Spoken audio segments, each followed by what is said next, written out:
نحمده ونصلی علی رسول الکریم اما بعد۔ ہندوستان کے حالات خراب ہیں، اس سلسلے میں کوئی بھی بڑی جماعت کے جو قائد ہیں وہ کچھ نہیں بول پا رہے ہیں، یا بولتے ہیں تو آواز زوردار نہیں اٹھا پا رہے ہیں۔ اب اس کی وجہ سے دیکھ رہا ہوں کہ کچھ لوگ ان قائدین کے سلسلے میں تبصرہ کرتے ہیں اور جارحانہ تبصرہ کر لیتے ہیں، عجیب عجیب باتیں ان کے لیے کر دیتے ہیں۔ میری گزارش یہ ہے کہ چاہے جماعت اہل حدیث ہو، جماعت اسلامی ہو، دیوبندی ہو، بریلوی ہو، کسی کے بھی قائد ہوں تو ان کے اوپر اس وقت حالات ہیں۔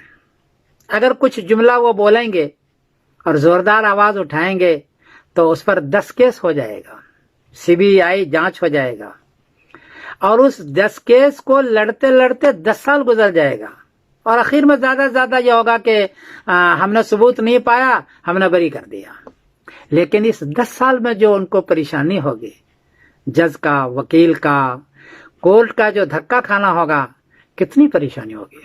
وہ خود پرابلم میں ہوں گے، اس کی جماعت پرابلم میں ہوگی، اس کے گھر والے پرابلم میں ہوں گے، اس کا ادارہ برباد ہو جائے گا۔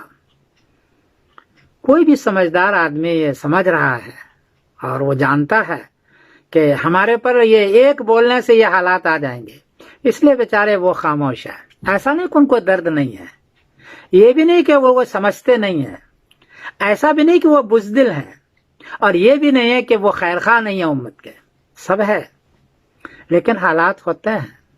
ان حالات کی وجہ سے یہ بیچارے نہیں بول پاتے ہیں، یا بولتے ہیں لیکن زوردار آواز نہیں نکال پاتے ہیں۔ اس لیے میں تمام مسلمانوں کے خدمت یہ گزارش کر رہا ہوں، 2 گزارش کر رہا ہوں۔ ایک تو یہ ہے کہ جارحانہ تبصرہ نہ کریں آپ، اس سے ان کی ہمت ٹوٹ جائے گی، پریشان ہو جائیں گے، اور وہ ان کو سوچنے پر مجبور ہوگا۔ تو جارحانہ تبصرہ نہ کریں، سنجیدگی کے ساتھ آپ کچھ کر سکتے ہیں۔ اور دوسرا مشورہ یہ ہے کہ ان حالات کے اندر مسلکی اختلاف کو زیادہ ہوا نہ دیں، کہ جو بعض مرتبہ لوگ مسلکی اختلاف کو بہت زیادہ ہوا دیتے ہیں، چھوٹی چھوٹی بات پر کافر قرار دے دیا، یہ قرار دے دیا، وہ قرار دے دیا، مناظرے شروع کر دیے، یہ نہ کریں۔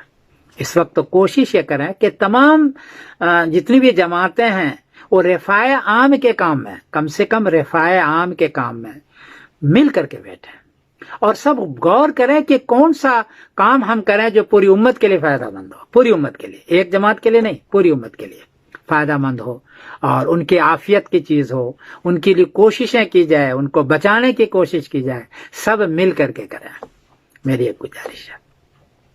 ٹھیک ہے، عقیدے کے سلسلے میں آپ الگ الگ ہیں، لیکن کم سے کم سب کے جو اجتماعی مسئلے ہیں، رفاع عام کا کام جس کو کہتے ہیں، اس میں سب مل کر کے بیٹھیں، اور وہاں اختلاف اور انتشار اور ہنگامے نہ کریں، بلکہ سب مل کر کے کوئی فیصلہ کریں۔ تو یہ 2 گزارش ہے کہ تو جارحانہ تبصرہ نہ کریں، اور دوسری گزارش یہ ہے کہ مل کر کے سب بیٹھیں۔ تمام قائدین سے میری یہ گزارش ہے، اور مل کے فیصلے کریں، تو انشاءاللہ آپ کو فائدہ ہی رہے گا۔ میں تمام حضرات کے خدمت میں گزارش کر رہا ہوں۔ میں سمیر الدین قاسمی بول رہا ہوں مانچسٹر انگلینڈ سے۔ کوئی تکلیف ہوئی ہو تو مجھے معاف کر دیجیے گا۔ السلام علیکم ورحمۃ اللہ وبرکاتہ۔